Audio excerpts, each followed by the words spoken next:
And I'm Jamie from King Voodoo. And you're watching the Paranormal Brew.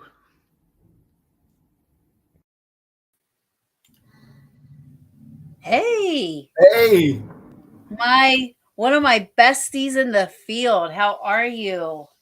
I'm good. Good. It's been a long time. When's the last time you were on? I don't even remember. It's been a while. I know. Was it after the bash? So did you make it? A while. Were you able to get on for the 5-year? Yeah, I got on for like the early part. Okay, good. Yeah, that's right. Yeah, I got on that, yeah. and then I kind of cut off. I think I was on for like 15, 20 minutes. Yeah. So How have you been? I've been good, man. I've been good. Work's been crazy, and we've had less COVID, but a lot of other stuff now. So it's like I think people are coming in the hospital now for the stuff they weren't coming in for before. Right. So then a lot of paranormal stuff. I got a busy May. Had a busy April, and kind of going into June. Got a lot of different things going on. And so hey, yeah. April. So I want to say it's crazy because now it's almost like you being an ER physician. Well, not ER, internal medicine. Internal medicine. Okay. But I'm sure you get consulted all the time. Yeah, we'll see people, and then they have us come down to evaluate them for admission. Most of the time they need to be admitted, but yeah, we, often spend time in the emergency room bringing people in when the ER doc decides they need to stay, then they'll call us and we come down there. Every now and then we'll see them down in the ER and send them home, but generally they need to come in. So you really haven't had a break, because when all of us paranormal people that usually are doing events and doing this and doing that, and we're out and we're investigating and everything, all that was shut down. We're sitting here doing this stuff, and you were like quadruple busy in the hospital at that time. Yeah, we never stopped working. Right. There was no work from home, nothing like that. Oh yeah. In fact, they wanted us to do more. In fact, they made us do, more work. Right. That's true. I mean, I was working for a cardiac surgeon at the time, so it was just crazy, Yeah. So you don't get a break, but now that it's back at the summertime, and this is the first time I think in 2 years, a year and a half to 2 years, that we've actually been able to, as a community as a whole, start doing like full-blown events again and everything. So everybody is doing so much. Well, it's weird too to go out with masks. Like I did a couple of different events, and like you just don't even think about the mask. Well, you still think about it, but it's like, it's like not like, oh my God, I gotta have a mask. And right. So it's kind of weird to kind of come off that, that mountain of needing a mask and protection and right. all that kind of stuff. But yeah, you're right. This is probably the first year where things are really swinging back to normal, or close to normal. Close to normal. I mean, except for $5 a gallon in gas. I know. That's not normal. No, it's so expensive. Anyway, so we have some people watching, and for those that don't know you, can you just give us a little background? I know you've done it. You've been on my show probably four or five times. I don't know. Yeah, at least quite a few. yeah, at least 4 or 5 times. I have my faves that I have come back. Well, because you can never get enough. I mean, like, there's always so much to talk about, Yeah, there is. And time seems to fly by. Mm-hmm. Yeah. So I mean, as far as me, I'm an internal medicine doctor. So what that means is I do adult medicine from age 18 to the time people pass away. Initially I started out, I did office and hospital, but now I just do hospital medicine now. I don't do any office medicine, although we have an office we work out of where I've posted a lot of interesting activity. But I'm originally from Lorain, grew up in Lorain, Ohio. I did all my training in the Akron area and, medical school or residency. And then I worked in Worcester, Ohio before I moved to Charlottesville. So I live in Charlottesville now. And I've been down in Charlottesville since 2009. I've been a physician out of training since it's almost 21 years now. It's hard to believe. It seems like just yesterday I was like finishing residency, or I was a resident. Wow. It's like, yeah, I finished residency. It was May of 2001 is when I finished, when you finished everything and you go out. So I've been doing that. And then as far as the paranormal side of things, I've had weird things happen all my life from childhood until now, until this day, all kinds of weird things. I always tell people that I think one of the reasons I'm really open to it is, well, first of all, the experiences that I had, but also my family was really open to it. My dad was a Bigfoot UFO kind of guy. My mom was more angel spirits. We talked about religion and stuff like that a lot. So there was always like this open forum for supernatural, metaphysical kind of thing. So, but yeah, and then as far as how did I ever get into ghost hunting? I originally had seen, well, I had everything happen all my life, and then in early 2000s, I saw Ghost Hunters with Jason and everybody, and I was like, holy cow, you can investigate these things. For some reason, I just never really thought about investigating it.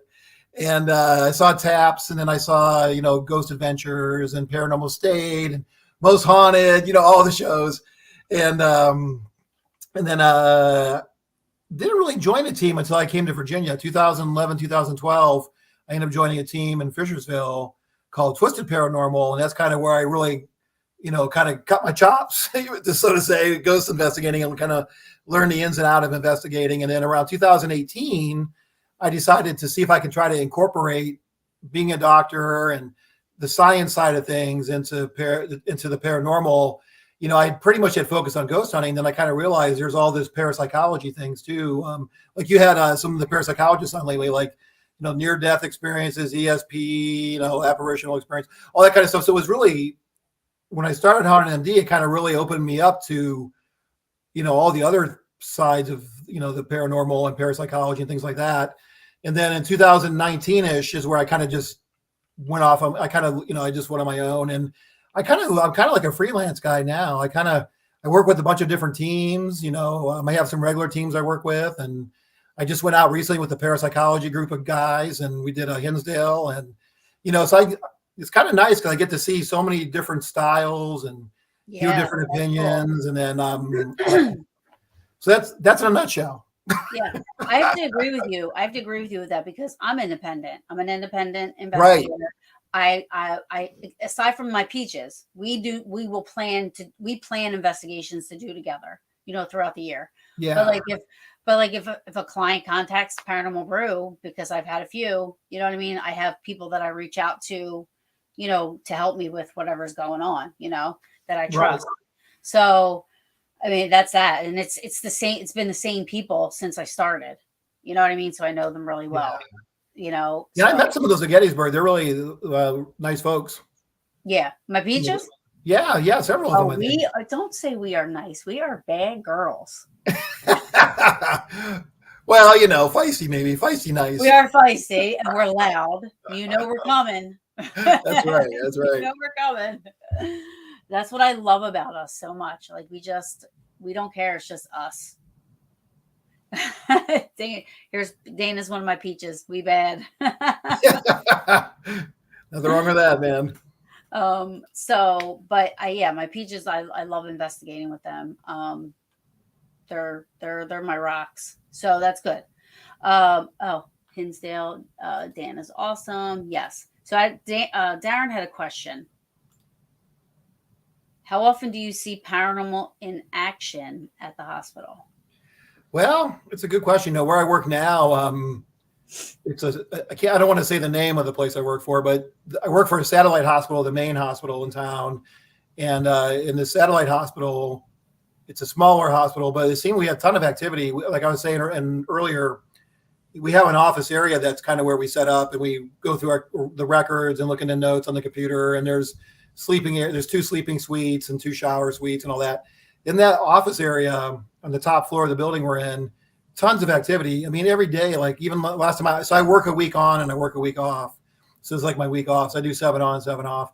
That is so I was just there just this past week. I swear, like I walked in the office the one day and there's 4 different workstations and I thought I was alone. So I went and opened the door, I came in, and it sounded like somebody was working around the corner where I couldn't see. And because every now and then the doctors will come over and they'll like use our space because it's a nice space. We have a TV and we have snacks and things like that. So it's a nice area to kind of come and do your work because it's linked to the main hospital, the computer system. So you can kind of do your work and still be linked into everything. Right. So I assumed somebody came over and was working in the office because I opened the door and I heard all this racket. And I'm like, somebody must be in here. And I looked all around. There was nobody in there. And, then that same week, I heard a lady's voice humming in my ear as I was sitting by the door. So it's like all this crazy stuff always going on. But yeah, it seems to be active. And then the nurses have a lot of experiences too on the patient floor. And we have a hospice unit. So there's 3 floors to where I work. There's a hospice unit right down the floor from us. So it seems like since that hospice unit's been there, we've had a lot more activity too. Really? Yeah. That's awesome. Like, now, do you ever investigate while you're working? I do. And, kind of, it's unofficial.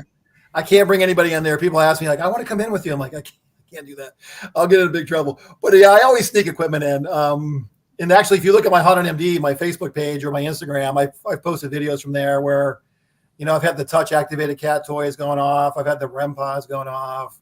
Now, do you think that any of the hospital equipment affects any of the equipment you bring in? Because it's a lot of the medical stuff that's in there with the patients. You guys are the monitors and the computers. Like, do you think any of that stuff could mess with it? It's possible. Where our office is, we're pretty removed from it. So, but I do wonder about the REM pods and things. The only thing with the REM pod that is curious is some of the videos that I've posted. You have intelligent reactions, unless it's random and it just happens to happen when you ask a question and it randomly goes off. There's been some intelligent interactions, and then with the cat toys, you actually got to move them or you got to vibrate them to go off. And I had some interesting intelligent reactions with those too. So yeah, I think if it just went off, sporadically or didn't really coordinate with anything else, I think I'd be a little more skeptical. Although I'm always a little skeptical. I always got to convince myself. Yeah, I've had some interesting things. The other thing I know people kind of poo-poo on is the SLS camera, but I've caught some pretty interesting figures on the SLS camera, and I've asked them to touch a K2 or touch the REM pod. And I don't want to I know people have all their skepticism about all those equipment, but when you see a figure on the camera and you tell it to reach over, and then the K2 goes off, it's kind of hard to say that's just random choice, random. Unless you're just a hardcore skeptic. But I've had some stuff, and usually like the stuff I experience or I'll post, it's pretty interesting stuff. It's not just a dust flying across the screen. It's like, well, but you bring up an interesting point with the SLS, because I understand, like, if you're just pointing it somewhere and it just starts to show a stick figure, it could possibly be mistaking something like a chair as a person. It can, yeah. It can. But the fact that you have movement. Now, I used the SLS one a long time ago at White Hill, and we had a trigger prop. It was a dog, and all of a sudden this thing pops up and we say, "Oh, can you pet the dog?" You see a hand go over and start doing this, and it's like, beep, Yeah. To me, I've never seen anything that close to that, having those two things happen, like having all that happen at once. Right. Like me asking, it doing, and then the trigger prop sounding. You know what I mean? Like that just. Yeah. There's something to that. Yeah, and I'm always, along the same lines, I'm always a big fan of the more things that you can have happening at once. Like, if you have this going off or you're catching EVP or you see a shadow and more stuff you get put together, I think it brings more credibility to what's happening. I know the equipment, it kind of gets poo-pooed on by everybody, but I think you got to keep an open mind and you got to put it all in context. Not everything is, radio signals from a CB radio or, or your cell phone. I think with the equipment, there are some interactions that are happening, even from a science kind of guy. I think if you got to be careful not to dismiss everything just because, you don't like the K2 meter, or just because you don't like a REM pod, or just because you don't like the SLS. I see so much of this stuff and it's frustrating because I agree with a lot of the skepticism that I see, but there's also times on investigations where I'm like, there's a figure on the SLS that's free floating and it seems to be doing things that, that you wouldn't expect, intelligent things. So I don't know, but yeah, so I do sneak stuff in and, and see what I can find. Well, hopefully nobody's watching that you work with. Yeah. You sneak stuff in now. Though, if I worked with you and you were doing that, there's absolutely no way that you would keep me out. I would not let you keep me out of it.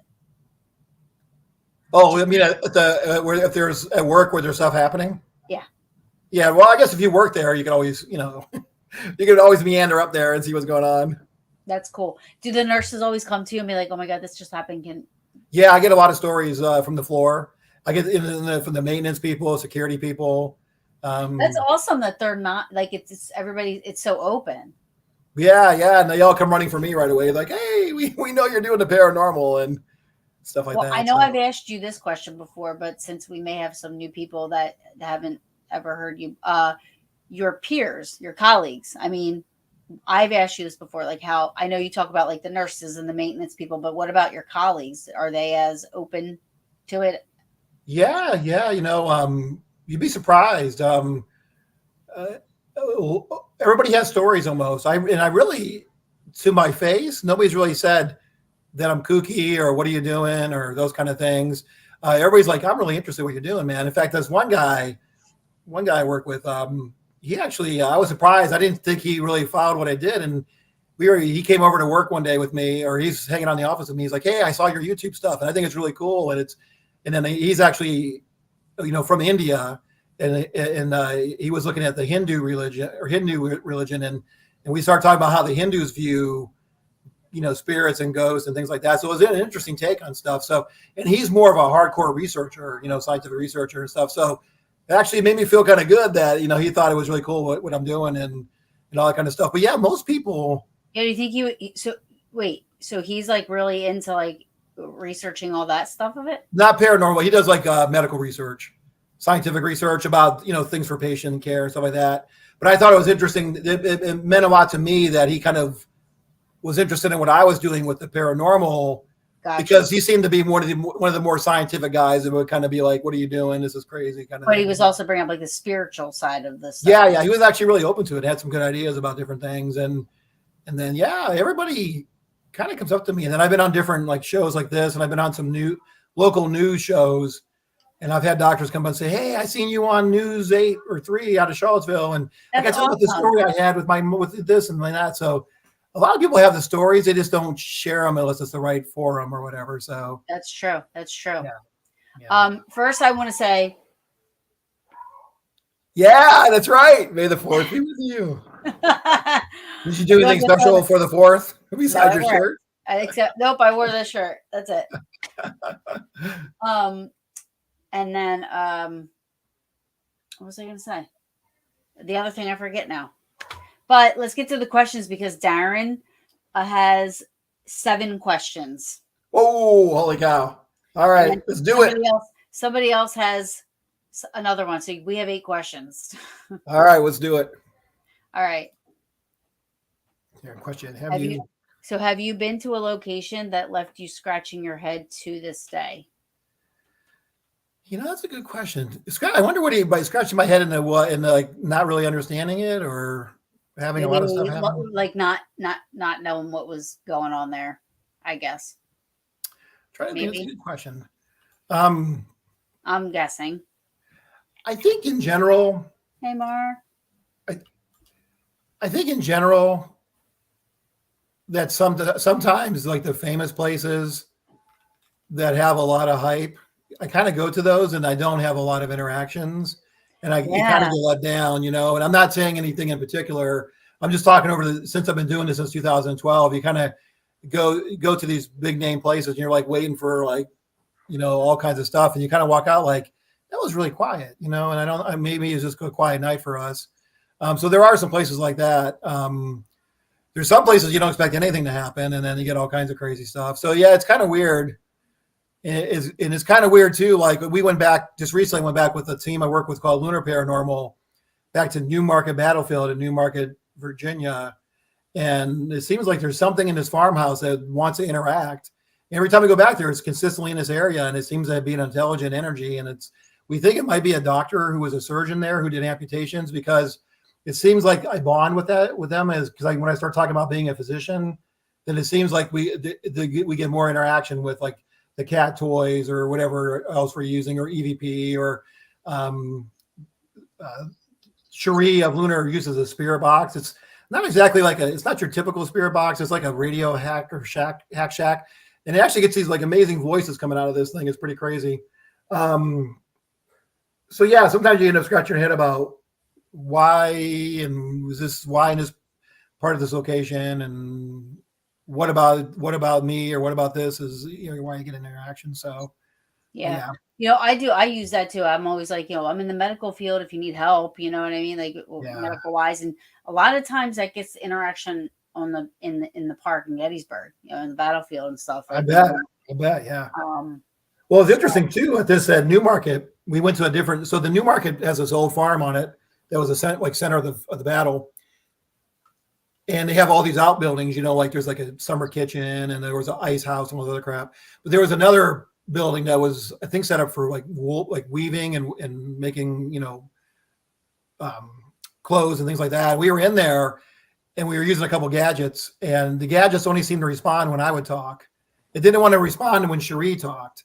It was almost like the spirit only wanted to interact with the male, because I'd say, okay, then I would kind of signal over to Cherie to talk.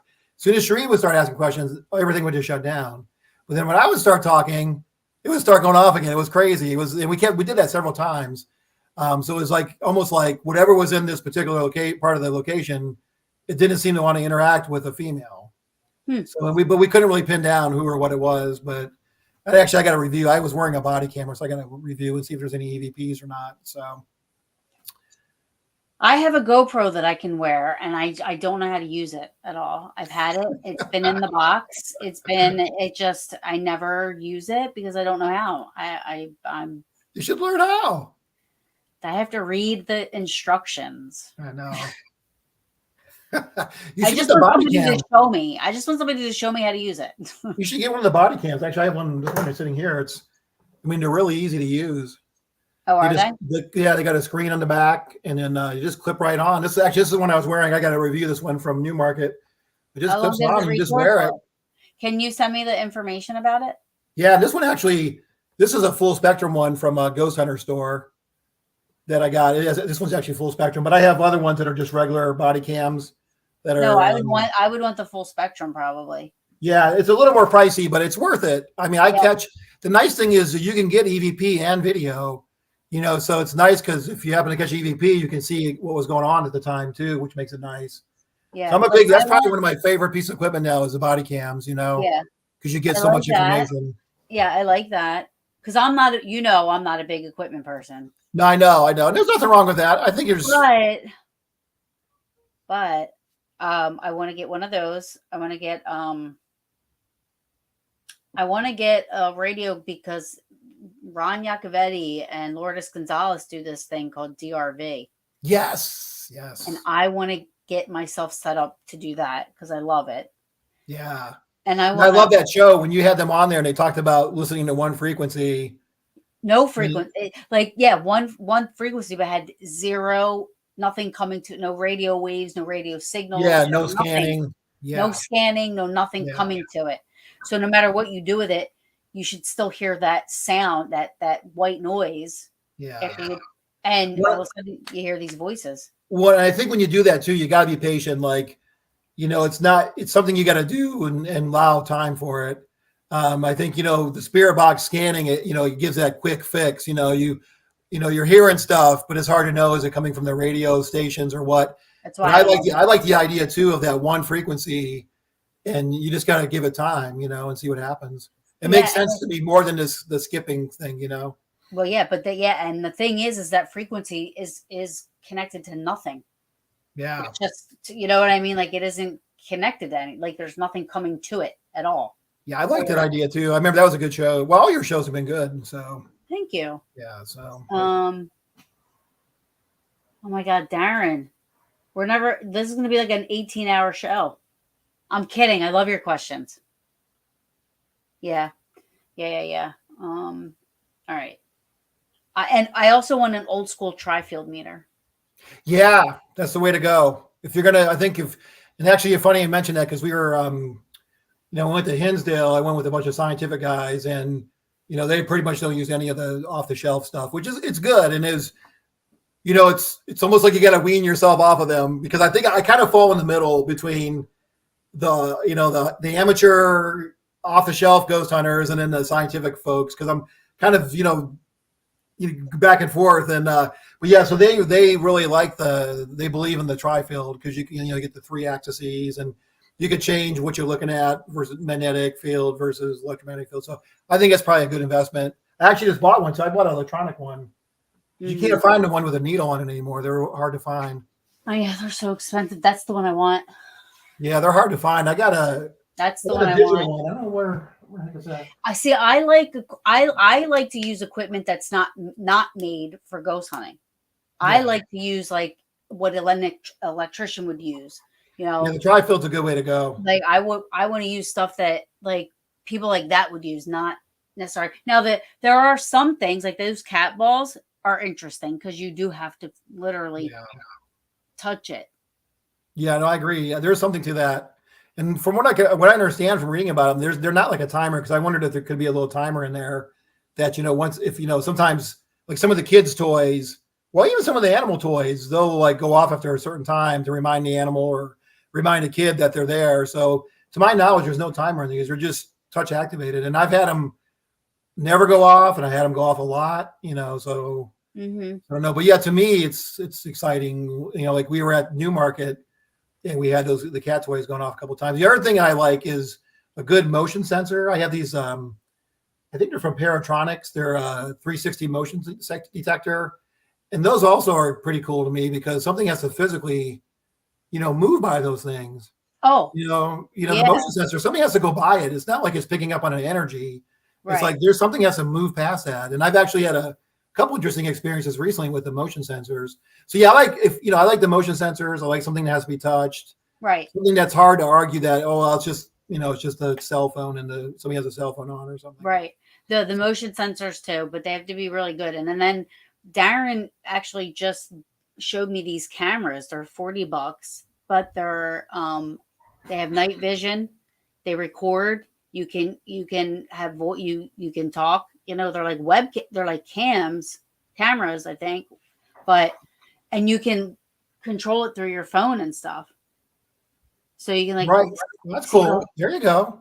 Yeah. So I like stuff like that where it's like, I don't know. I'm not into the millimeters. I gave somebody my Ovilus 3. I just gave it to Ovilus. I'm not a big fan of those. Yeah. Just so. Well, the other thing too, I shouldn't talk trash, but I'm not a big fan of the SLS phone. I see a lot of people posting that SLS. You can get the SLS app for your phone, and people are posting all this stuff, and I'm like, yeah, I just, The only app that I've used recently is that Necrophonic. Yeah, I remember I watched that one show you guys did a live from one of those places, and it was saying like a lot of things. Everything, like I literally thought I was on Candid Camera. Yeah. It was when we were in Gettysburg, and I was with Matt Sorge and Al James from SRS Paranormal. We went there for the weekend together, and all we did was investigate everywhere.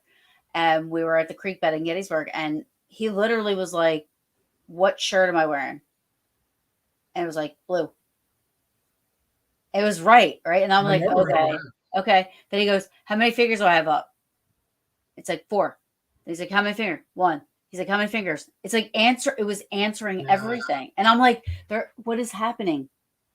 I was like, I'm turning around. It's hard to argue. What if it's like reading? Then I'm like, what if it's reading my friggin' brain waves? I'm like, all right, let me turn around. I don't want to. Well, your brain wave's still going to come out of you. Well, if you can't see it, I got you. I mean, it was so unbelievable to me. I'm like, there's got to be a friggin' reason this is happening.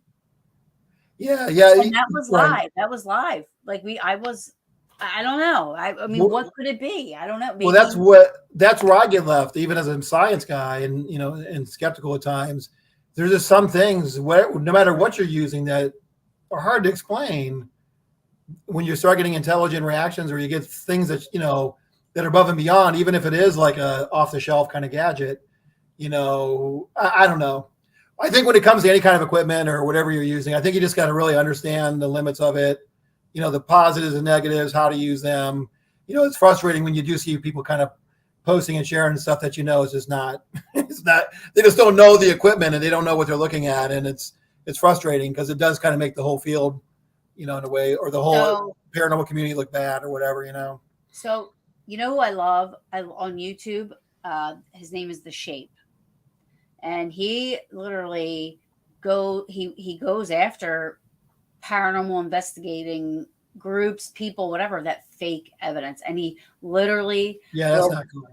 He'll do the video side by side, and he shows like how they can fake it, how they faked it, why it's like he does these videos. He's amazing. I love him. Yeah. I'm like, there needs to be more of you, because exposing these people, kind of helps us a little bit. Yeah, you know what I've been curious about lately is, I don't know if you've seen these shows. There's these folks in England. There's a couple different YouTube channels, and they post all this crazy stuff that's happening in their houses. And I can't figure out for the life of me. It just seems like it's too good to be true.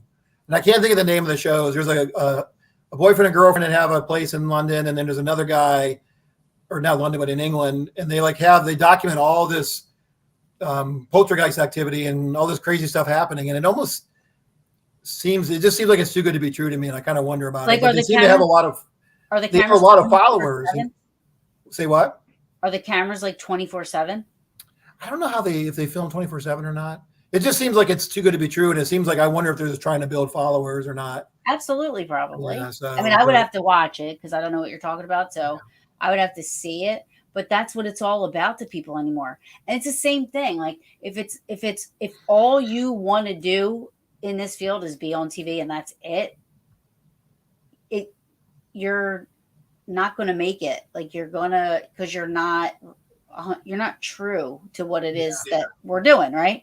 So it's the same with like the YouTubers and stuff like that. Like it becomes all about numbers, because numbers become money. Right. So they're going to do things to get those views and stuff like that. You know what I mean? Yeah. No, it's funny you mentioned that. I had a good talk with Brandon was one of the guys that went to Hinsdale. We were there for like the weekend. We were like Friday, Saturday, Sunday. When we left Sunday, we were sitting out talking on Saturday while we were running some equipment in the house. And he said it all kind of comes down. We were talking about, the scientific approach to investigating versus more of an amateur, kind of ghost hunting team approach in that thing. And he said it really comes down to, what are you trying to do? What are you trying to prove? What do you do with the stuff that you capture? Like, what's your goal? Basically, like what you're saying, like, is your goal to be on TV, or are you trying to add to the paranormal community and are you trying to, bring something to parapsychology, or are you trying to bring something to the paranormal community to add to it in a positive way? So that really made me think about it, because I had to kind of look at myself and kind of what my goals are too. But you're right. It kind of depends. What are you trying to do? Why are you doing it? Well, yeah. Why? But everybody's answer is going to be different. Yeah. Everybody's answer is going to be different, but that if somebody's like, oh, cause I want to be on TV. Yeah. Dude, go stand on a corner in Hollywood and hoe yourself out. Okay. Yeah. But everybody's, like I said, everybody's reason is different. And aside from that, nobody can really, there's no wrong or right, because nobody really knows the answer. No, there's not. And there's nobody knows for sure. Even people are doing a lot of good research. I've been reading some of the scientific papers lately, and there's a lot of good things happening. Trying to show if EMF is related to paranormal experiences and things like that. So but nobody knows the answer for sure. We're all just trying to find the best way to get to the answers. And I mean, I missed my calling, because parapsychology definitely. I mean, you've seen I've had all these like parapsychologists on the last couple. Yeah, you've been doing good stuff. Good stuff. I'm loving it. I'm loving the information. I'm loving what they're giving me. I'm just like, I love. I mean, I think Rhine Institute right now. I think Lloyd Auerbach might have said it, that Rhine Institute is doing research with medium psychics, like and all this stuff. And I'm like, I would love to do that. Like, that would be so awesome. I agree. No, I know. It'd be nice if like to take some courses in parapsychology, even like try to get like some kind of degree in it or something, like that kind of thing. Because even, like UVA has their vision of perceptual studies, and they're doing a lot of work too, but they don't have a program. Like they don't have a thing you can take classes and get a certificate or anything like that. But yeah, they've done research with mediums. They have like the division of perceptual studies. I haven't seen it, but they actually have a fancy lab with EEGs and MRIs and all those kind of things, and they can study kind of what's going on in the brain when you're having, for mediums and psychics and those kind of things. So yeah, and they also do the near death and the reincarnation. I think Lloyd Auerbach talked about that. Chris, Tucker and Dr. Greisen. Greisen does the near death experience, and Tucker it does the children with previous lives and all that kind of stuff. So it's amazing to me that they do it, because, and then I can't remember what Elliot Van Dusen said when I asked him if he was if he believed in it. But Lloyd was like, "Yeah, I believe in it." Yeah, he's like, "I absolutely believe in the paranormal," because I feel like the perception to me was, or not perception, but what I was told, and then I just always thought that to be true, was that like most parapsychologists don't want anything to do with the paranormal. But I feel like it's all intertwined anyway. Well, I think sometimes they don't seem to be,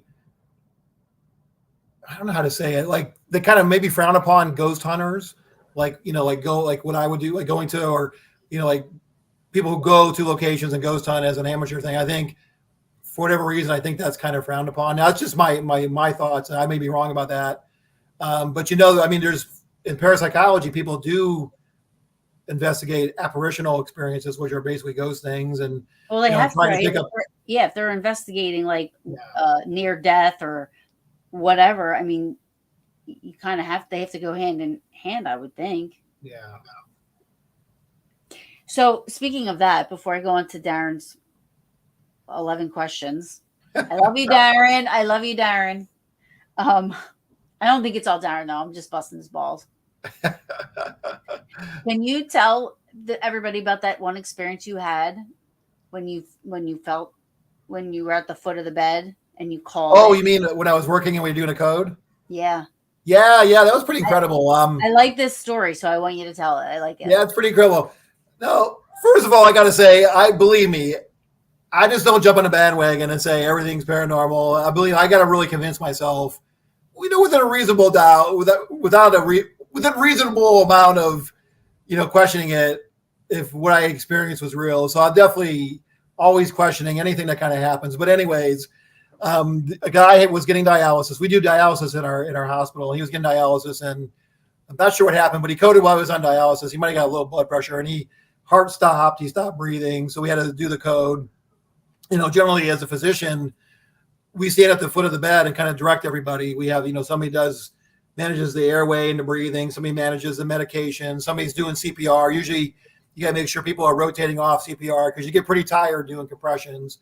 So about every 2 minutes, you got to make sure people are switching off so they're not tiring out doing compressions. And so you're kind of managing, you're kind of like quarterbacking all this stuff going on. And so this guy. You're like the general. Exactly. So you stand at the foot of the bed and you try to look like you're not panicking. You're trying to be cool and calm, and you're just like, right. In your mind, you're like, oh my God, and that's where the training kicks in, right? You just got to go back to your training of managing all that. Because if you think about what you're doing, it kind of gets, it can be overwhelming. But yeah. So anyways, you're like, so we were working on this guy, CPR, 12, 13, 14 minutes or so. We weren't getting him back. And it was, holy cow, what are we going to do here? Because usually, you start getting 15, 20 minutes, you're going to potentially have brain death. And, you get to a point, if you work on something for about 20 to 30 minutes and you don't get anything back, like any kind of pulse or circulation, usually you're going to call it, because at that point, if you're not getting anything back, the chances of getting anything back reasonably are not real good. So, but anyways, it's about 15 minutes in, and then all of a sudden I felt this rush of energy come from behind me, and there was a wall behind me. From behind me, kind of through me, it was like this wind with electrical charge, almost like static energy, kind of, like I said, it went past me and almost kind of threw me, and kind of almost made me catch my breath a little bit. From behind me, through me towards the patient. And right after that, all of a sudden we started getting a pulse back. And then eventually we got him back to some kind of consciousness. And then usually once we get him back at where I work, it's a smaller place. We usually send him out to the main hospital, to the emergency room, because if you have a serious code like that, they usually got to figure out what's going on, and all that kind of stuff. So we're more set up to handle getting them tucked in and then send them back, and then we bring them back once they're in a better spot. So, anyways, I never did get a chance to talk to the guy after he left, but right, yeah, but he survived. He survived it, and eventually went home. But I never did follow up on that. But the thing that was crazy to me was I can't explain this energy that kind of rushed through me, and what it made me think about was when you read about near-death experiences, people talk about they're out of their body, they're seeing their life flash in front of them, or they're seeing angels, seeing their family, whatever. Then all of a sudden they either told they got to go back, or they have to make a decision to go back. And when they make that decision, or they have to go back, they get this rushing sensation. And that's what it struck me as, like this rush threw me back into the patient. And I think the thing that was the timing of it all was then all of a sudden the patient came back. So to me, it seemed like there was some sort of energy that came through me into the patient, and the patient came back. Yeah. Yeah. But there wasn't any vents. For the skeptics out there, I know people like, the air conditioning, the window, the door, blah, blah, blah. There wasn't a vent. Nobody was moving back. Everybody was pretty stable. There wasn't, there wasn't a movement behind me. It was a wall behind me. So it wasn't like, I kind of went through that whole process of, was it the vent? Is it vents? What's going on? And I couldn't find a clear reason for it. Let me see here. Wes asked the question, where the heck did it go? So you think his spirit went through you? It's weird that it didn't go. You didn't feel it go out. You felt it. I felt like it went back into his body. I felt like it went around me and through me to get into him. So you think like if it came from behind me and then went into, because I was standing at the foot of the bed of the patient. So the patient was in front of me. So the energy came like kind of through me and around me into the patient. So it felt like it went like it rushed past, it almost through me, I would say. If not, at the very least around me. Yeah. Hi, ISDP Paranormal. Not dead until warm and dead. Hi, ISDP is one of the teams I go out with, Terry and Sue and the whole crew. That's awesome. Thanks for joining us. Yeah. Good group of folks. We actually went down to, if you know Bassett Furniture, we investigated the Bassett Mansion, one of the Bassett Mansions in Bassett, Virginia. So. I want to get in somewhere so cool. But like that experience is like it would be amazing to like every time the reason I love you telling that story, because every time you tell it, I can see it happening. Yeah. You know what I mean? It's almost like I can see, and it's crazy, like, because I wish you would have been able to talk to the guy and ask him. I know. I wish I would have too. If it ever happens again, I'm gonna make sure I follow up. But yeah, to answer Wes' question, if you had to pin me down, it felt like it went through me and around me, kind of, yeah. He said, how did it make you feel when it passed through you? It was a tingling sensation, and I had to like take a breath, kind of one of those feelings. But you could feel like it was like in the movies how they show it, like, or you just felt. I felt it. It wasn't like it didn't blow my clothes or anything, or it didn't move my hair. I just felt this rush. It was like a rush of static electricity and wind kind of go, around me, through me kind of thing. And it kind of made me gasp, like, one of those kind of like, things like, what the heck, like that feeling, This might've been answered. What's your favorite equipment? So I think right now I really like the body cameras, because I can, I try to put them on as soon as I start investigating, and even while I'm cleaning up, because I like that you can get video and audio, and I actually catch some decent EVPs with the cameras. Yeah. There's a big old spider down here. I was looking down, there's a big old spider at my feet. Don't kill it. Son of a bitch. You already killed it? No, I didn't kill it. It's looking You're at me. You're supposed to save lives. Well, maybe I'll get him outside. It's a big sucker, though. Holy cow. This is where I always sit and do my my work at home. What was I going to say? Oh, the body cameras. I really like the SLS cameras. I'm still trying to see what I can try to work with them more. I know from a science perspective, people kind of poo-poo them a lot. I'm still curious because it seems to me that at times they are picking up on something. It's interesting with the motion sensors. I like the motion sensors. The cat toys are cool. Probably anything that kind of has something to do with a physical interaction. Even the REM pods, to me, some good REM pod hits in the right situation to me seem to be something. But again, you got to have it in the right situation and kind of rule out a bunch of other stuff. True. But probably if I had only have one thing, I'd probably say a body cam, and then go around and do your thing. Mm-hmm. How often do you find yourself in the morgue and don't realize it? Not that much, because actually where I'm at, we're in a satellite place, so the main hospital has the morgue. But even in the main hospital, when I've been over there, I haven't ended up there. So. But one of the things as a doctor that I do. This was the body cam, I think, right? What is your most recent piece of gear you've gotten, and what made you decide to get the piece? So I have. Well, wait. Were you going to say something else about the other thing? Yeah, I was going to say something about the doctor thing. Yeah, say something about that and then answer it, because I thought you already answered that question. Yeah, let me see. Let me tell. So the most recent thing I got was I got a full spectrum camera from Ghost Hunter. It came with a camera. It's like a GoPro, but it came with a magnetic light. Let me see if I can find it real quick.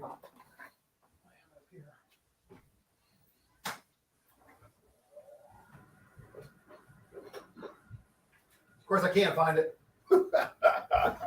I got it's like a GoPro camera. It's a full spectrum, and it came with a magnetic light. So I got that to kind of have as another full spectrum camera. So I don't have a lot of full spectrums. I got a lot of IRs and regular cameras. So I got that. What else did I get recently? I got a really cool. It's a spirit box, but I like it because it's along the lines we were talking about before. You can set it to one frequency, and it actually goes from 0 hertz up to like 150 hertz. So you can pick like frequencies that aren't in a normal radio band, and you can just listen to those. So I got that it's a Paratronic spirit box, and it's kind of nice because like I said, you can kind of just set it at one frequency and just let it go. And you can pick frequencies outside of the normal radio bands. No, yeah. That's good. And then as far as a doctor thing, what I was going to say is, with what I do a lot of hospice or comfort care because, people, I manage them from 18 to the time they pass away. So I end up doing a lot of, comfort measures, when we can save people and we're like, hey, let's keep you comfortable, let you pass. So often I'm involved in a lot of those end of life situations where people pass away, whether they're at our place, So sometimes I'm in the room and sometimes not when people pass away. And it's interesting to get to talk to the families. And I actually have families who will reach out to me because they find out I do this as a hobby and they'll contact me and say, oh my God, the lights are flickering and we had all this weird stuff happening. We think mom's spirit was visiting us. So I get to have this, with my job, I'm kind of right there at the doorway where people pass away. I'm kind of there to watch them go out. And so I think it gives me kind of an interesting perspective. Absolutely. Kind of seeing what happens. Now I've never seen a spirit leave. But I've seen people take their last breaths and all that kind of stuff. So. I also think it probably helps with your bedside manner and your empathy, and you know what I mean with patients. Right. Because sometimes doctors can be kind of,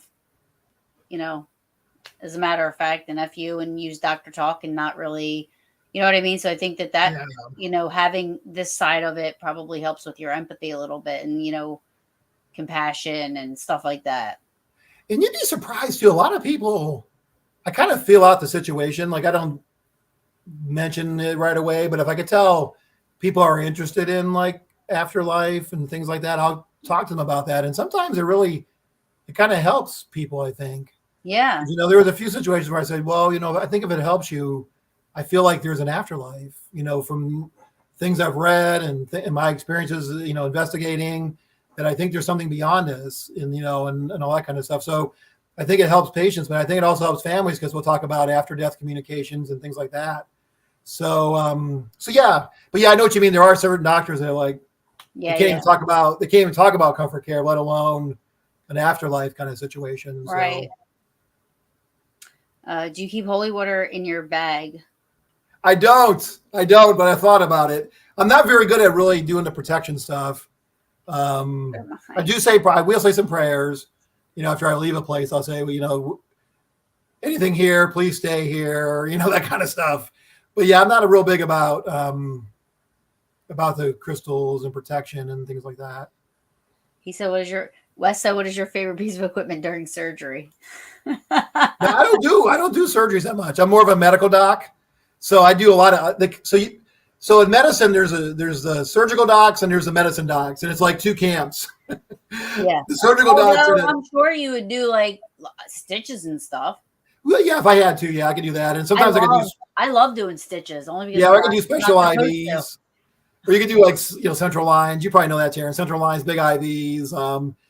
Sometimes you could do joint injections and all that stuff. I really don't do much procedures anymore. It's all internal medicine is a thinking man's medicine. It really is because we do all the thinking and the surgeons do all the like technical stuff. Right. You figure it out, hand it over to them, and then they do I'm not taking anything away from surgeons either, but like I worked for family medicine for 15 years. You know what I mean? So right. And he let me do things that I learned so much working there. Yeah, no, the family medicine docs, they do still do a lot of overlap. Like they'll do a lot of their own procedures and they do a lot of things maybe more than internal medicine. Although there's some internal medicine docs still do a fair amount, but family practices do tend to be a little more they tend to do a little more procedures and things like that. It's so fun. I used to love it. And then when we would have to cut sebaceous cysts out and stuff like that, I'm like, this is like mini Grey's Anatomy. Let's do it. Like, yeah. So the answer to Wes's question, I don't do any surgeries at all. So do a lot of thinking. Yeah. I think.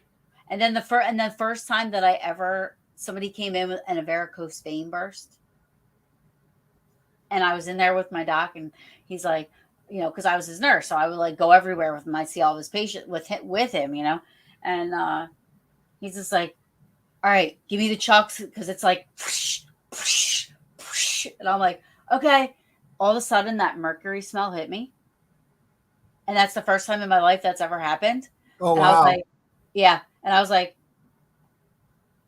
he's like, throw the chucks out, get out of here, you're gonna pass out. I was like, what the fuck's wrong with me? Like, so he's like trying to stop blood. I'm about to fall over and hit my head on the floor, And right. So I know I couldn't be in a surgical environment for sure.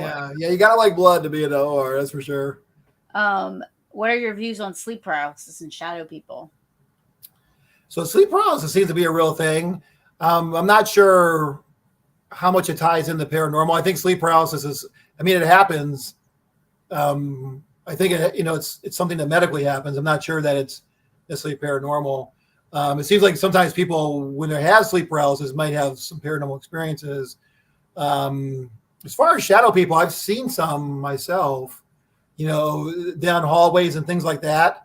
I'm not sure. Well, I think he means like, how sometimes people will say that they felt like they're being held down, and when they looked up there was a shadow person. I think maybe.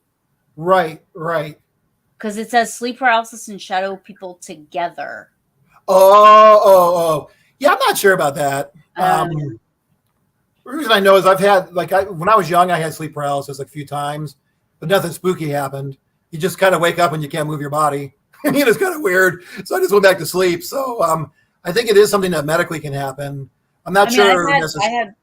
One time I had a shadow over me, but I didn't know what it was. It scared me. So I like kicked up in the air and everything and screamed, but I wasn't. I'm not saying that it can happen. I'm kind of on the fence about, if it can is happen. a shadow person causing you to be paralyzed, right? Or is a sleep paralysis causing the shadow people? It seems like maybe they could occur at the same time. But I'm not sure that I think sleep paralysis is one thing and then shadow people is another thing. Yeah. And maybe they happen at the same time. Now I had a weird experience. It wasn't really sleep paralysis, but before I moved to Virginia on 3 different nights, I felt something kind of push my shoulders down in the bed, and I wasn't paralyzed. It was kind of like something was pushing me down, and then I would wake up and be like, "What the heck?" And so that happened like 2 nights. And then on the third night, I felt that sensation like something was pushing my shoulders down. And I woke up like, what the heck? And then I actually saw, I did see a shadow person that time. I saw a shadow person like drop down at the foot of my bed and like freaked me out. And I was like, what in the world? So, yeah, so I don't know. So I think it could happen. I'm not sure that they're always related. I don't know if that helps explain that or not. My piece, Dana, I have sleep paralysis for years, but anything negative with it. What'd she say? I'm sorry. What did it say? She said that she's had sleep paralysis for years, but never anything negative with it. That's what I'm saying. Yeah. Yeah. Like, I don't know. The mind is a powerful thing. So like Right. a lot of people, like if you're trying to wake up and you can't, and you feel like something's holding down, you're friggin' panicking.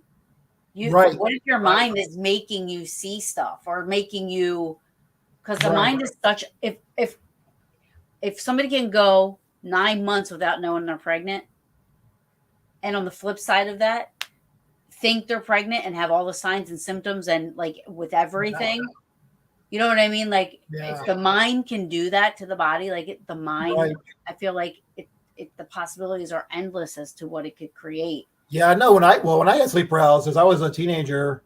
I was in high school, and I actually had stayed up too late trying to study for a test, and I fell asleep, and I woke up, and I couldn't move. It was scary.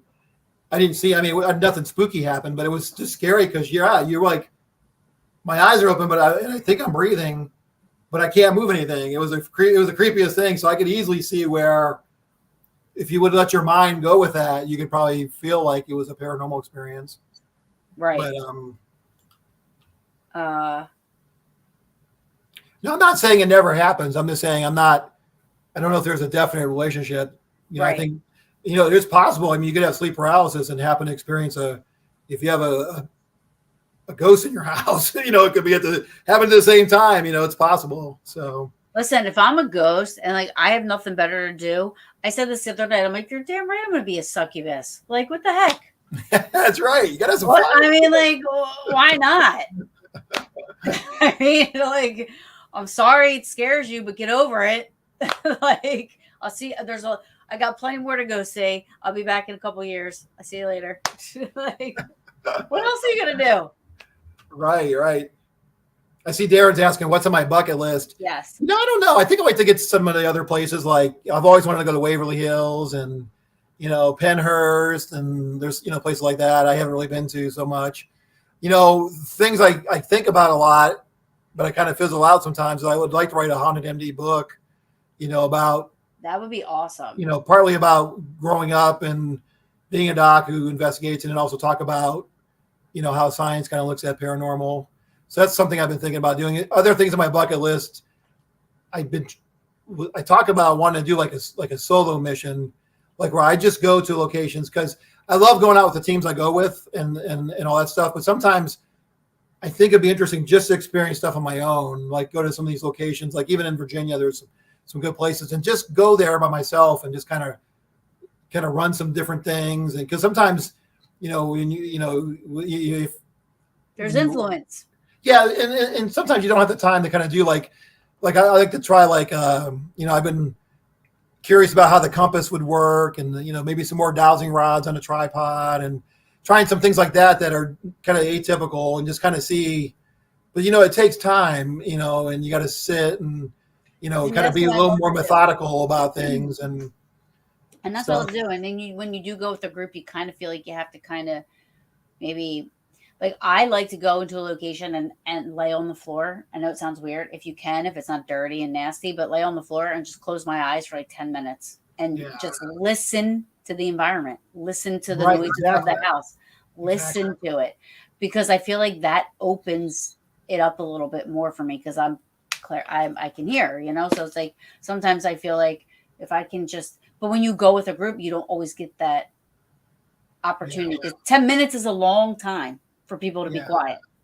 Right. And I think sometimes you feel, and even myself, I'm guilty of this, you feel compelled to try to get interaction. And every now and then I got to say, why don't we, even to myself, let's just be quiet. Let's just absorb what's going on, because that'll maybe give you some clues and that kind of thing. Yeah. And when I first started investigating with my old team, we did a lot of that. it'd be, two people in a room, and you would just say, let's just sit and be quiet. And we would do the knock 3 times or knock twice. And, we really kind of focused on trying to be more quiet and trying to take in the environment. And then I think as time's gone by, you really just want to get results. So you start working it too hard, and you might miss out on things. Yeah, absolutely. So so I like to go to like some places by myself and just in video and maybe post on my pages and all that, but just kind of try some different experiments and different techniques and kind of see what's up. Rick asks, is it hard or not to, when focusing on your job while working each day, when the place is full of paranormal? So I don't know if you're a medium, right? Like you're not like picking up just on people walking all over the floor. No. I'm able to focus on my job, but yeah, it's curious when things happen. It's kind of like, oh, and now it's just like, it happens so much. It's just, you just kind of like, oh, there's a lady's voice. Oh, there's somebody typing on a computer that's not there. And, so it's like, you kind of roll with it. Well, I mean, it's true. Like the more you're in that environment and the more you're exposing yourself, it's like a muscle, So of course you're going to start hearing more and more and seeing more and more, because I feel like your antenna is expanding. Yeah.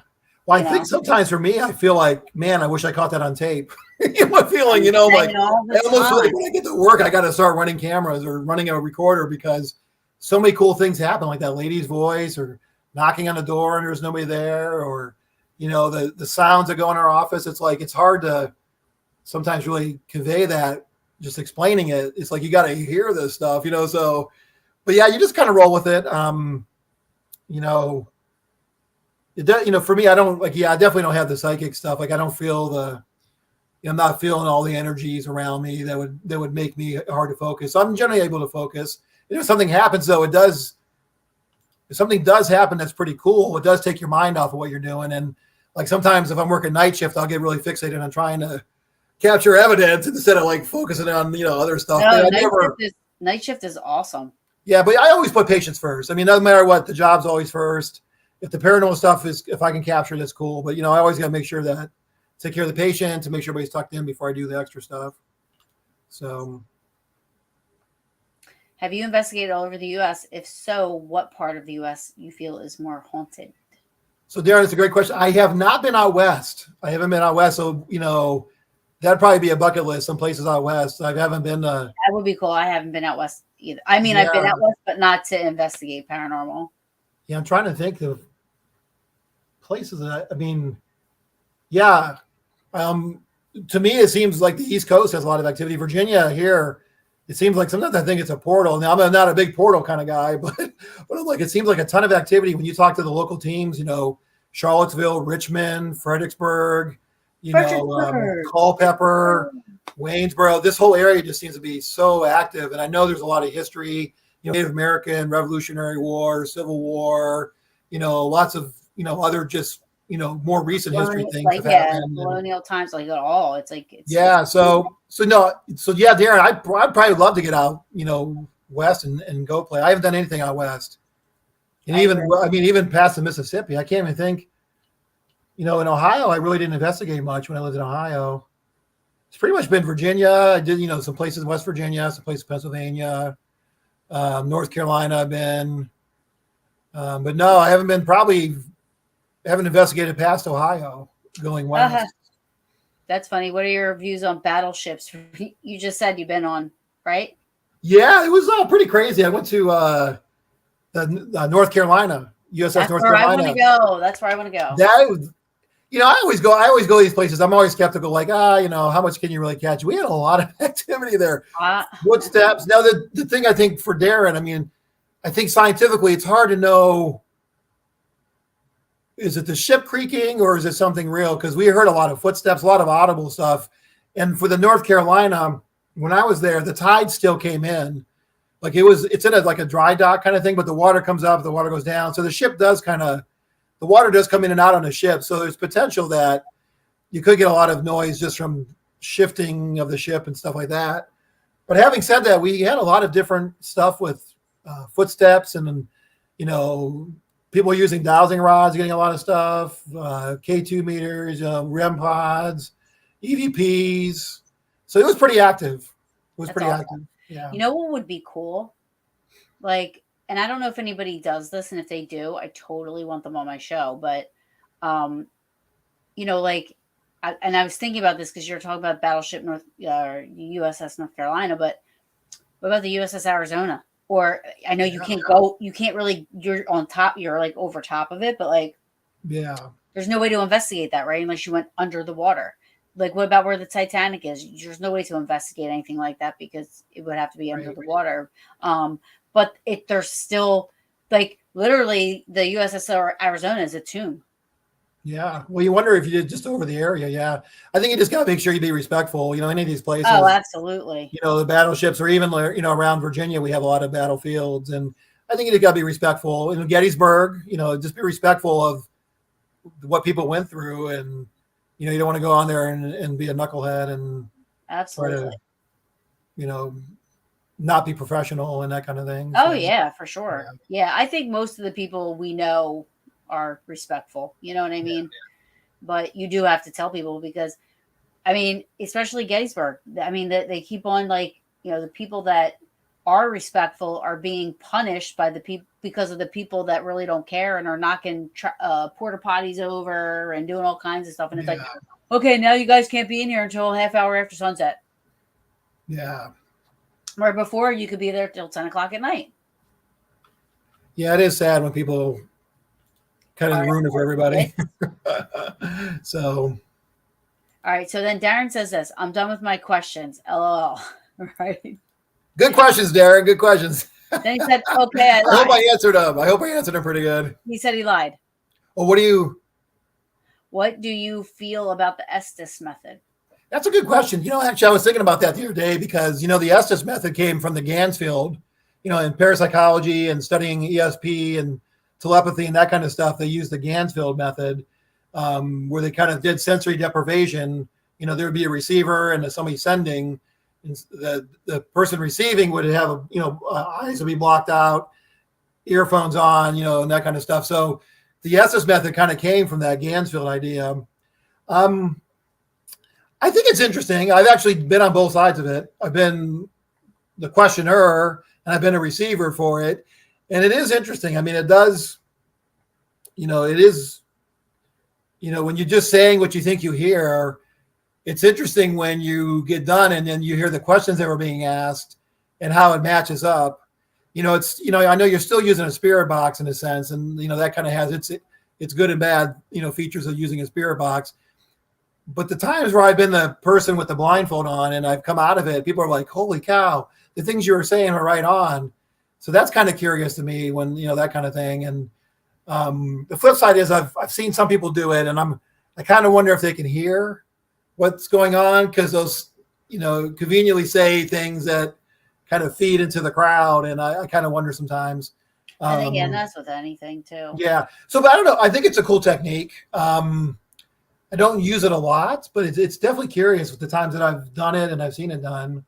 Yeah, I did it when I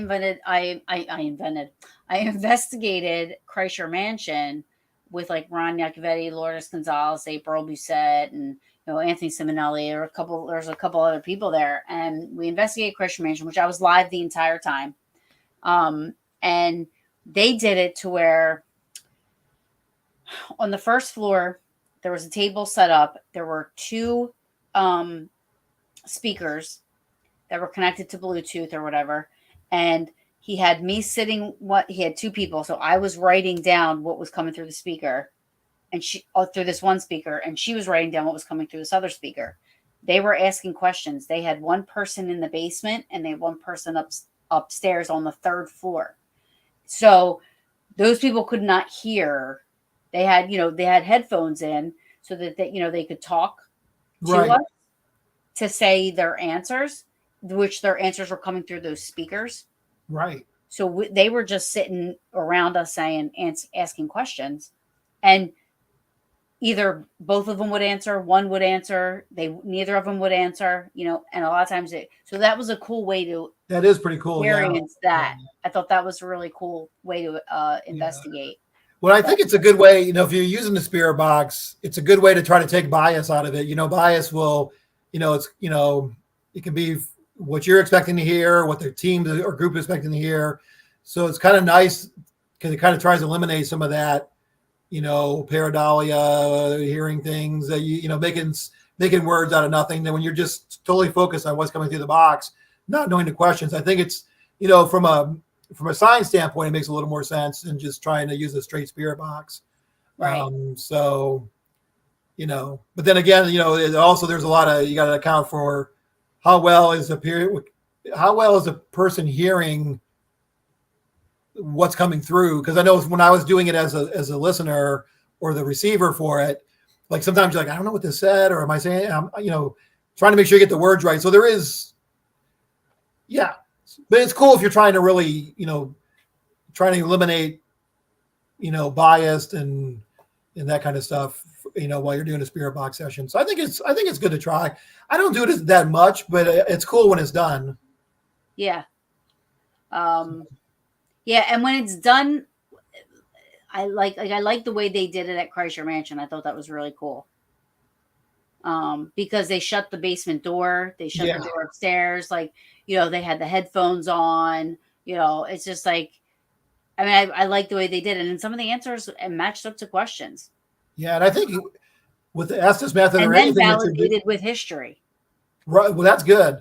Well, I think with anything that you're doing, whatever tools you're using, whatever, you got to really try to control for anything that could be influencing from the outside, so whatever your gadgets are or not, you got to just try to account for everything that could potentially cause something normal so that you're not mistaking something normal for paranormal. So whatever you're using, you just got to really try to eliminate outside interference. And I think that's kind of what we're doing with the Estes, is you're trying to take out outside interference as much as you can and stuff. So I don't know. I think I've seen some good results with it. Mark, my friend Mark, says, what's your favorite paranormal TV show? Hi, Mark. He's on his way to Gettysburg. I'm so jealous. Oh, hey, have a good time, Mark. Hey, probably Ghost Hunters. I think it's been from the beginning, it's been my favorite. Me too. I love it. ISDP Paranormal. What is your thoughts on triboelectric meters? I haven't used it too much. I think that's a thing from Paranologies. I think it's static.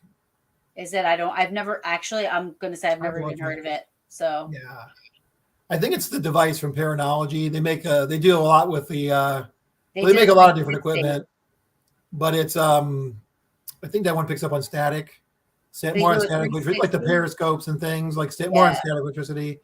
I haven't used it much, and I don't know. I haven't read much about it to make a good comment. Yeah. I think I had ordered one. If it's the one I'm thinking they're talking about, I'd ordered one, but I haven't got it yet. So. Have you heard of the DOS ants for Spirit Box? Is that the noise canceling, Darren? Is he replying? I've heard of the noise canceling thing. I've seen that on a couple of pages on web pages. Oh, this is cute. Your favorite show has to be Haunted Hospitals. Yeah, that's a good show. I was on one of them. It's a good show. I think investigating shows is Ghost Hunters. Yeah. So. Yes, he's going to be there. Darren's here. Yes, he's here. He said. Did he say? Is Darren saying yes to the noise canceling? I think yeah. Yeah, Darren, I'm interested in that too, because one of the things at Spirit Box for me, I don't use it that much myself. First of all, I don't get a lot of responses except if I'm doing the Estes kind of thing. But the static does drive me crazy. So it'd be interesting to see. I don't know enough to comment on it. I do have I have the SB11. It has the 2 channels where you can scan forward and backward at the same time. And that has some noise canceling features to it. I like that. The only thing that's a little tricky is you can't tell if you can't tell if it's on or not sometimes, because I'll turn it on and then I'll crank up the noise reduction on it. And it's hard to know, like, is it still scanning or what? So, I probably have to play around with it and kind of see. Well, I mean, what does Darren think? Does he have any ideas on it? He said it drives him crazy too, the white noise. It drives me crazy because I'm clairaudient and I can hear, and I would rather have an EVP than have. Yes. Yeah. EVP is probably my favorite piece of evidence, and then however you can catch that. Absolutely. So Darren says, question, have you ladies on a embalming table? What? And see if you can feel spirits around you get more active. What? Are you drinking? What does that mean? Have you? Have I laid on an embalming table? Have you laid on an embalming table and see if you can feel the spirits around you get more active? I have not at work because we don't have one. Now we did there. I went to Wildwood in Salamanca. So when I went to Hinsdale the first time, we did the Hinsdale house. When I went to Hinsdale the first time, I went with Spirit Guide Paranormal, and we did the Hinsdale house on Friday, and we did the Wildwood Sanatorium Saturday.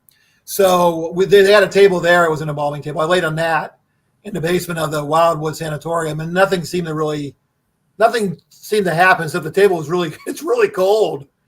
It's really cold because it's like a metal or porcelain table or something. And it was really cold. And I actually got in the bathtub too. They had a bathtub where they used to do shock therapy. And I got in that too. That was really cold. But at work, like I said, where I work now, we don't have a embalming table, stuff like that. So it's a good question though. Very good. Hi Tracy. If someone has an adverse effect to medication, a known side effect to that medication is hallucination. Is it possible for a person that's already sensitive to the paranormal to become more sensitive? Or is it the hallucinations? That's a good question. So if you have an adverse reaction, so you're saying if you're already sensitive to the paranormal, like a medium or psychic, and you have hallucinations on a medication as a side effect, I don't know if I don't know. I guess what you're asking is, would that open you up more? If the side effects is hallucinations, but would that open you up more to paranormal?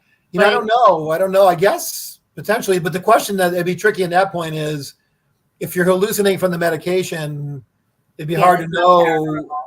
Yeah, or what you're seeing is just an hallucination as a pure hallucination, or is it that you're more open to paranormal? I don't know, and there's not a good research on any of that I know of.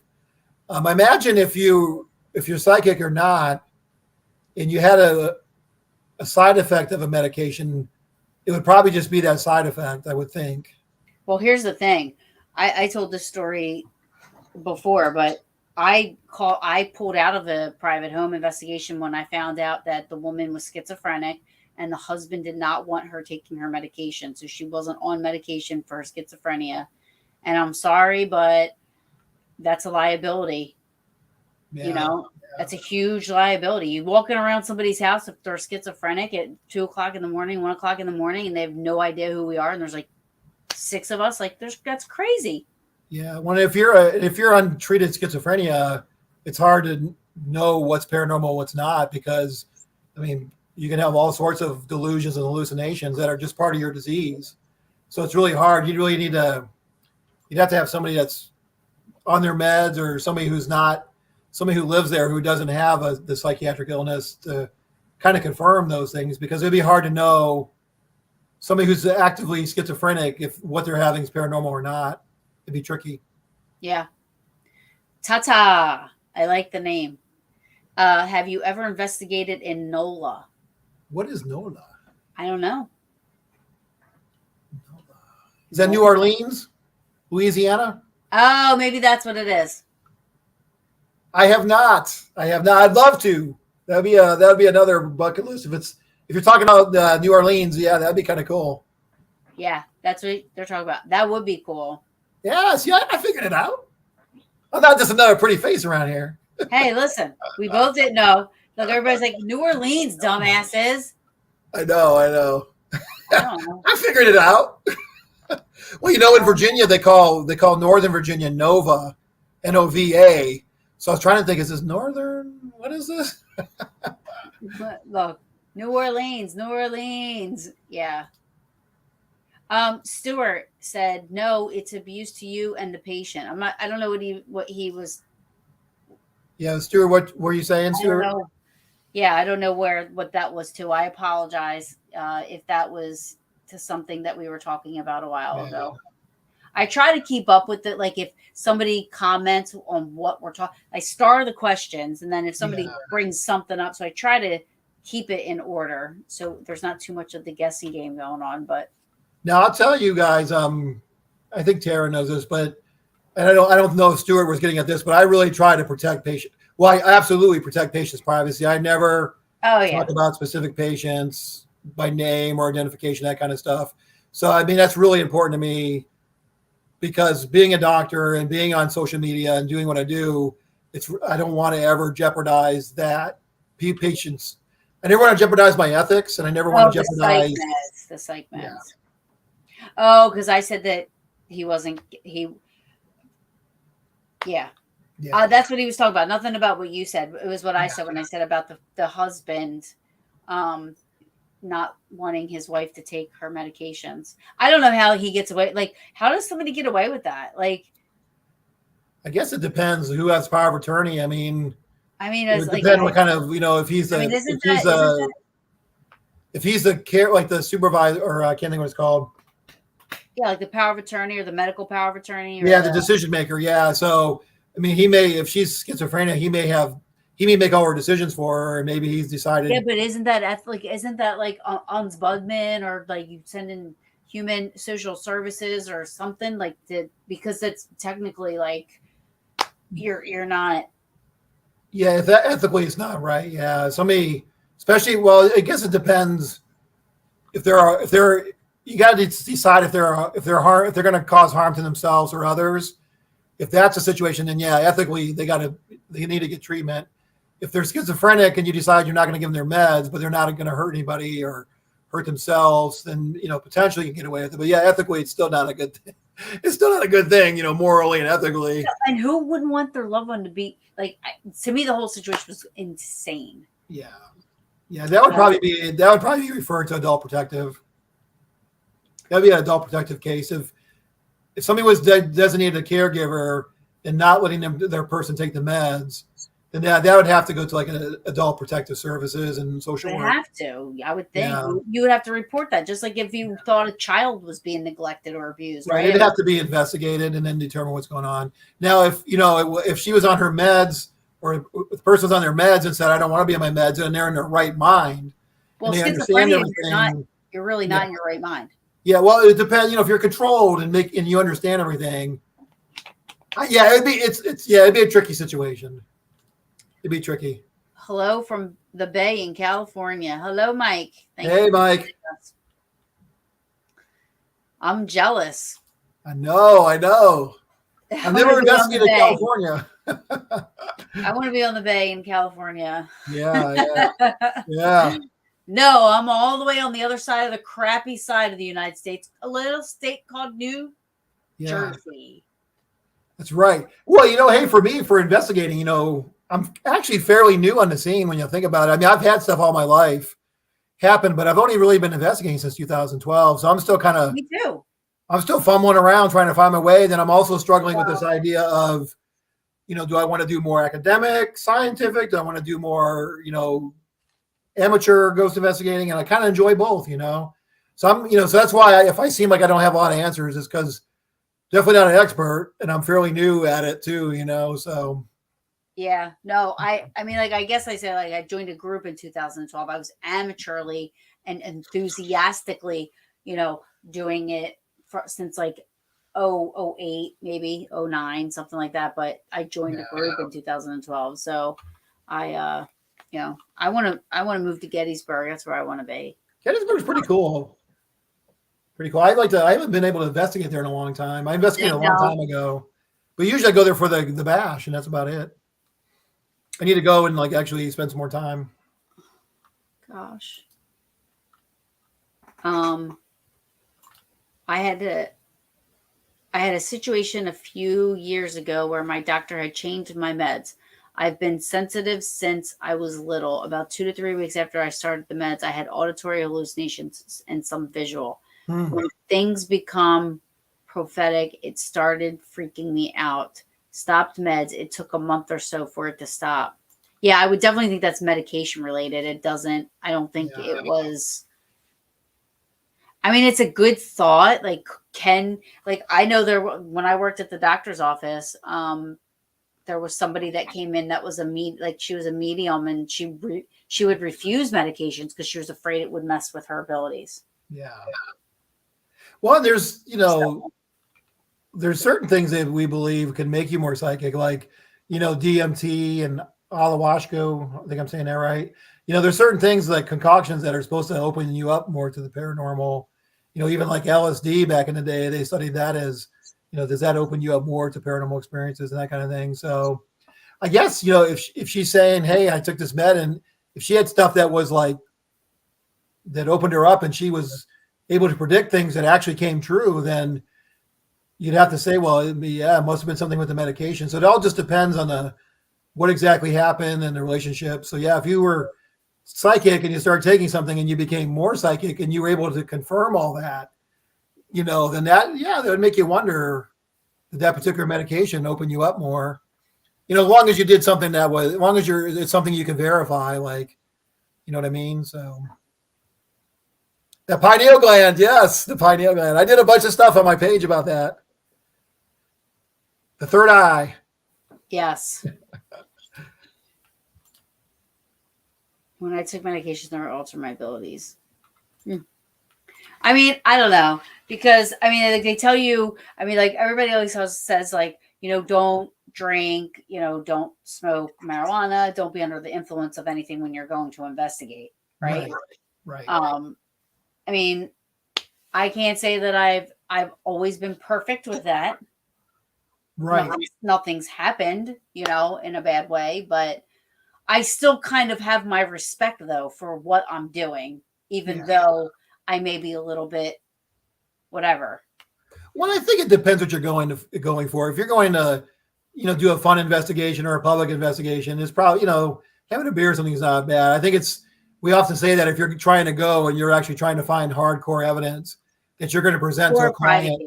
Yeah, that you're going to actually do a private case where you're going to present to a client, or you're trying to find something you want to post on your page as hardcore evidence, then I think you got to have a clear mind and come from a clear stand. But if you're going out to do a fun investigation, I think people will have a beer sometimes and that kind of thing. So it just depends what you're doing.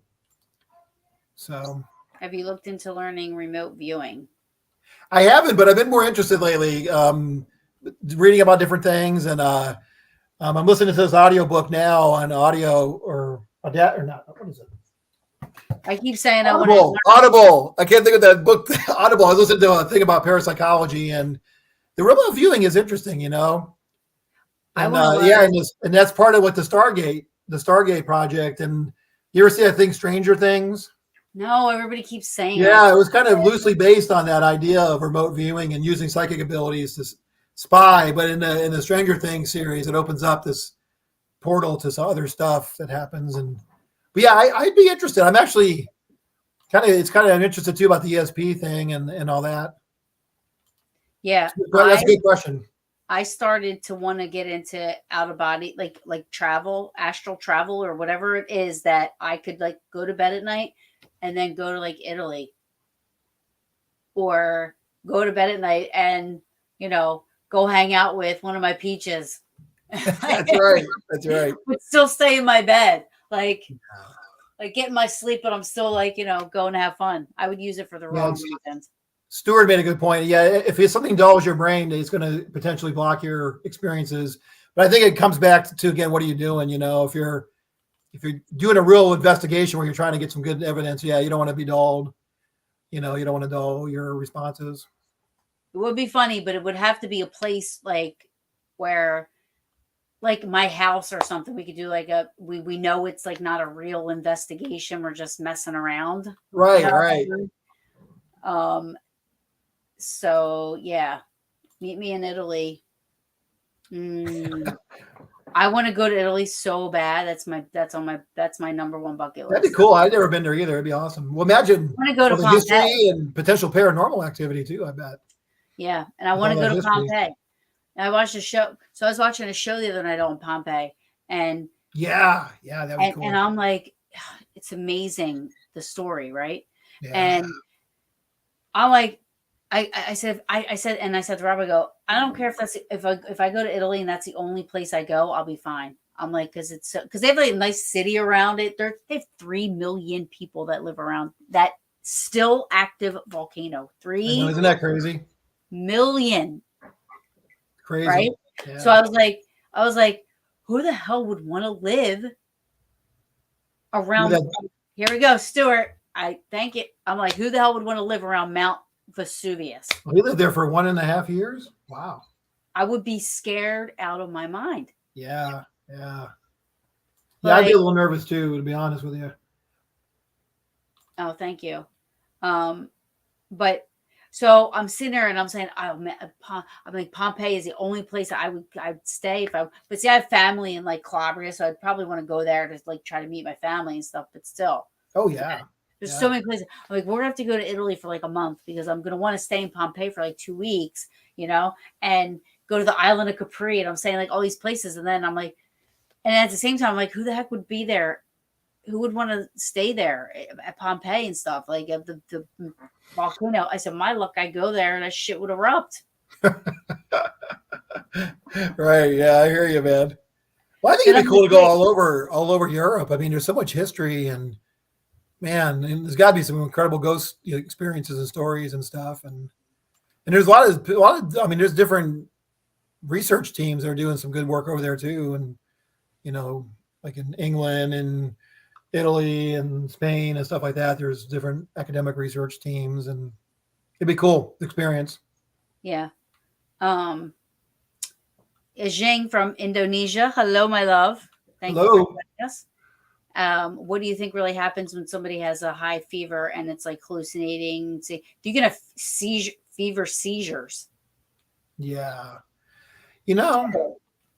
I think it's, so you can, if you get a high enough fever, you can have little seizures. So you could have, either full blown seizures or partial seizures. I think, it's just from the body heat rising, I think it affects the brain and the way it processes things. It also could be, when you get a high fever, sometimes you can get lower blood pressures. If you're getting septic, and the lower blood pressure could affect the blood flow to different parts of your brain. And that could potentially make you hallucinate and have strange experiences. Sometimes certain infections will directly infect the brain. Oh yeah, UTIs that go too long or. Yeah. And so dehydration, if you get, high fever with dehydration, that'll make you start feeling, out of it. It's kind of a lack of, blood flow to certain parts of the brain. So yeah. I think the temperature, is it like 104? If it's like a steady 104 or higher or something. Yeah, but you start getting like 103, 104, you worry about. If you can't get it controlled, go down. Yeah. I remember working in the doctor's office, and there's so much stuff that happened working at this. Like, I wish we were able to like have a show on TV about our office when I worked there, because so many different things came in there. But there was a woman rushed in with her 3-year-old, had 104 fever. He started having a seizure right there. That's when I first ever saw like a fever seizure. Yeah. It was crazy. Yeah. The other thing too, when you get that sick, usually you're talking about like sepsis, and you can have, volume problems if you're dehydrated, electrolyte problems, so there's a lot of things that kind of come into play that can affect your brain, in different ways. So yeah, the mind, then that goes back to it. The mind is a powerful thing. Yeah. It really a lot of it with the brain, the way it acts is, how much oxygen, how much blood flow are you getting, that kind of thing. So, when anything that causes you to have less oxygen or less blood flow to your brain, you're going to start getting funky stuff happening. Right. The same thing. And it's just the same thing with like high EMF and this and that, like everything just, so what do you got coming up, Doc?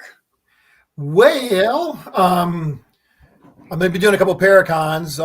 The week of May 14th, I'm doing it's called Psychic Fair. It's actually with my good friend, Spirit Guide, Paranormal. I'm going to be they want me to talk about near-death experiences and deathbed visions. And then the week of May 20th to the 22nd, I'm going to be at a Paracon in Strasburg, Virginia. I think it's called Paravision. And they want me to talk about kind of what we're doing here. Lee and Patty. Yeah, yeah. Oh, I'm such good friends with them. They're awesome. Yeah, so I'm going to be down there doing that. And then I got June 10th, I'm going to a place in Pennsylvania. I forget the name of it, but I'm going with Spirit Guides just as an investigation. And I got some other podcasts coming up. Gettysburg, and I'm going to be talking at Gettysburg that weekend. Gettysburg. Yeah. So I got some talking events and investigations coming up. You should come to You should do Para Unity too in Jersey. Yeah, I see that. A lot of folks go there. Yeah. Well, this will be my first year. I'm getting my Para Unity cherry popped. Oh, there you go. Yeah, and Saturday I'll be rooming with April, you said, and we're gonna have a paranormal pool party in our jacuzzi. There you go. It sounds like a good time. We're a mess. I'm telling you. Hey, you gotta have fun, man. You go big or go home. That's right. But if I go to Gettysburg this year, when I go, I'm gonna make sure I remember there's a cigar. I didn't realize you could smoke cigars in that cigar lounge. Oh my God, was that not the coolest thing? I found that out last night. I walked in there. I was like, what the fuck is this cool shit? I was like, how come I not have been in here the entire? They have music in there. I was like, I wonder what the poor people are doing. Like, that's how I felt sitting in there. I know. Well, it's funny because I had cigars and I would go out front and smoke because I didn't want to have the smoke go on people. And here the whole time is a cigar lounge. Wait, like I felt like an idiot. And they have it set up. They've invented that you can't even really smell. Now I love the smell of cigars, so I wouldn't get it away. But they have it so well vented that you don't even smell the like it doesn't get all smoky in there or nothing like that. You're just in there chilling, and you're like, this is so awesome. Well, I didn't realize what it was until I saw your post about it. I'm like, but I saw it out there. I didn't realize what it was. It'll be there again this year. I'll have to have cigars out there. That's where I'll be.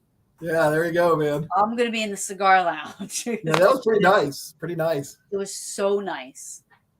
So, and they had all the cigars there. You could buy them and stuff. And it's just like, it was such a cool little thing. Yeah.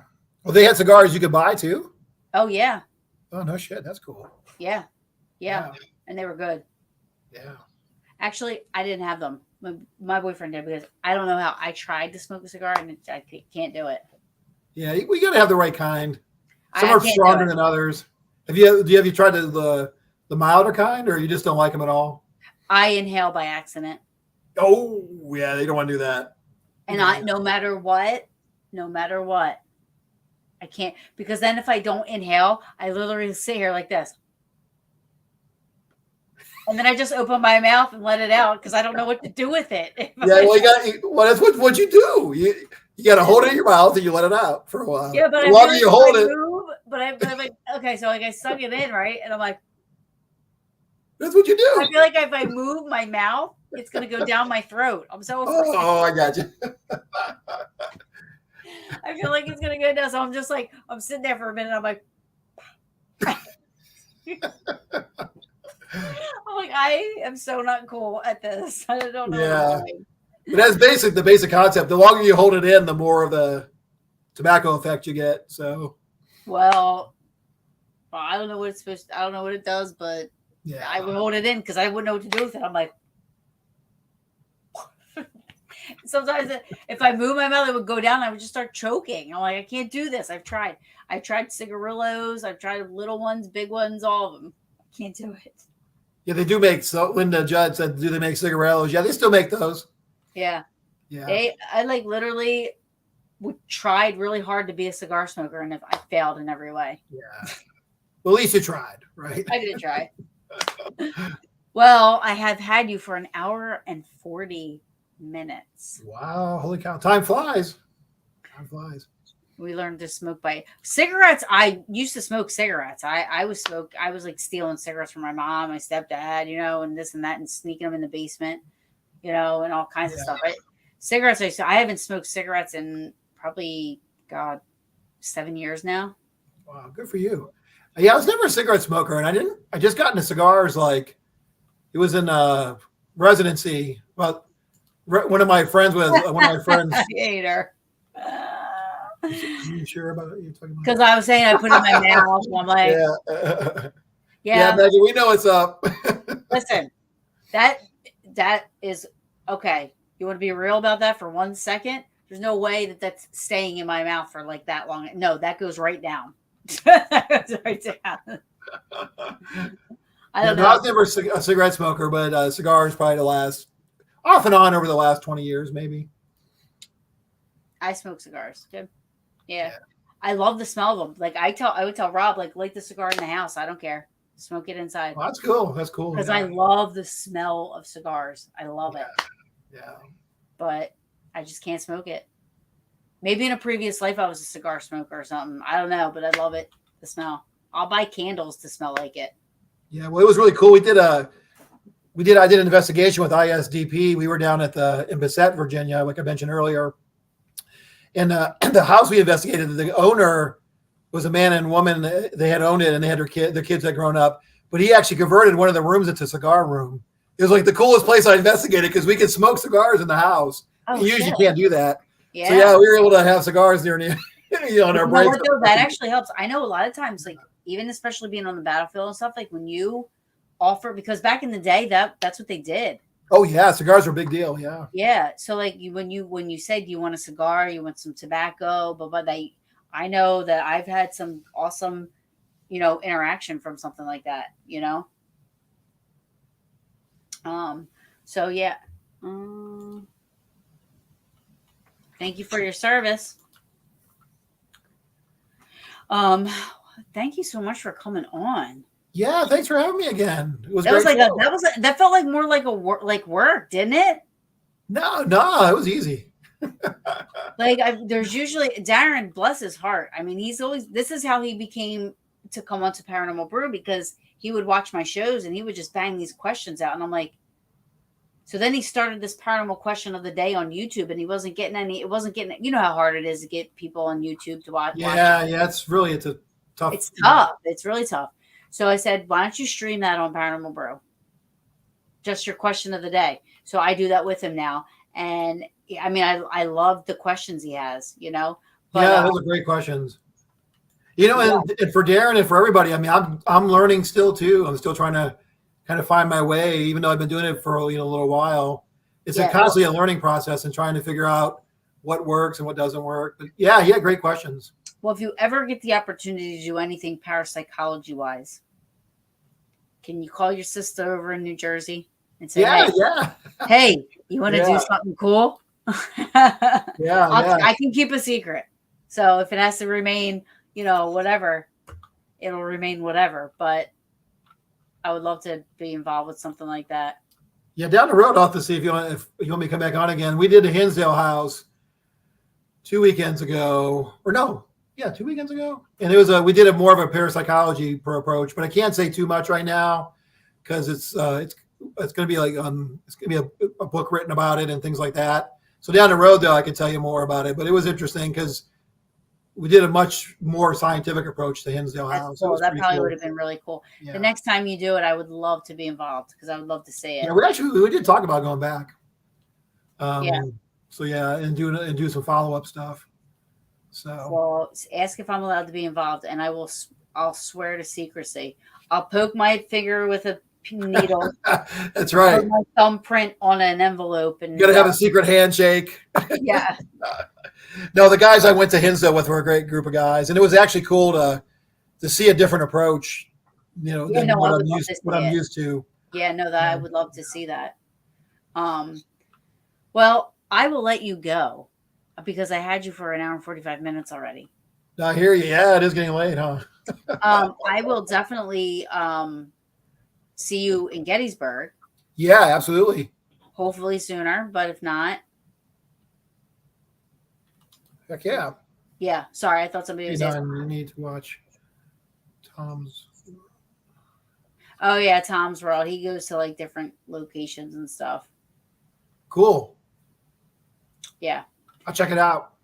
I think he said it because you were talking about doing stuff on your own. Yeah. Does he do it solo? Oh, yeah, but his is more like the preservation of like the locations and stuff. But yeah. He does solo. It's a good show. Well, I've done so many great investigations with great teams that I'd like to go back to some of those places and just see what it's like by myself, just to kind of verify or see if I get anything differently compared with the teams, So. Thank you, Ajang. Oh, thank you. Okay, thank you, Linda. All right, well, I guess I'll let you go. All right, till next time. Till next time. I definitely will have you on again. You know this. Oh, absolutely. Yeah, always glad to come on. Yeah, thank you so much. I miss seeing your face. I miss talking to you. So I'm I glad. miss you too. Yeah. Well, Gettysburg will be cool, and then I'll have to let you know if anything exciting happens that I need to report on. Yes, please. Yeah. Yeah. I'm starting a new thing. I'm doing like every once in a while, once or twice a month, maybe, or just once a month. I'm doing spooky Sundays. So like 9:00, 8:30, 9:00 at night, I'll have somebody on, and we just cool. I'm gonna have Josh Hurd on. I just booked him, and I booked him for a Sunday night. Yeah, so you got a pretty good schedule coming up. I do. Yeah, I'm looking forward to it. So I'm booked August 10th. I got Pam and Steve coming on to talk about the bash because it's the week before the bash. So they'll come on and you got Dustin Perry coming on. Barry Fitzgerald. Yeah, that'd be cool too. Yeah, I like Barry. So I don't know him personally, but I liked when he was on shows and stuff. Yeah. I want to talk to him about elementals and stuff like that because he seems to know a lot about that stuff being over there. So I'm looking forward to it. I'm looking forward to the brew. Yeah, me too. So, yeah, it's interesting. Like I saw Lloyd Auerbach. That was a really cool show. I mean, all the shows have been cool to listen to. Even, it's just, I think what you do is you get a wide spectrum of people from, psychics to ghost investigators to parapsychology. I think it's cool to kind of hear everybody's viewpoints and, and how they look at things and all that. And then even like skeptics, like with Kenny Biddle, I think Kenny does a great job kind of how he analyzes things. And, so it's kind of good. You get such a nice, thank you. Nice cross section of what's going on. So thank you so much. I appreciate that. I love hearing that because I love that when people watch and learn and listen. I mean, that's why I do it. If somebody says, wow, I learned something that's pretty cool, I'm going to try this or try to do that or, whatever. So I try to keep the cuckoo's nests out.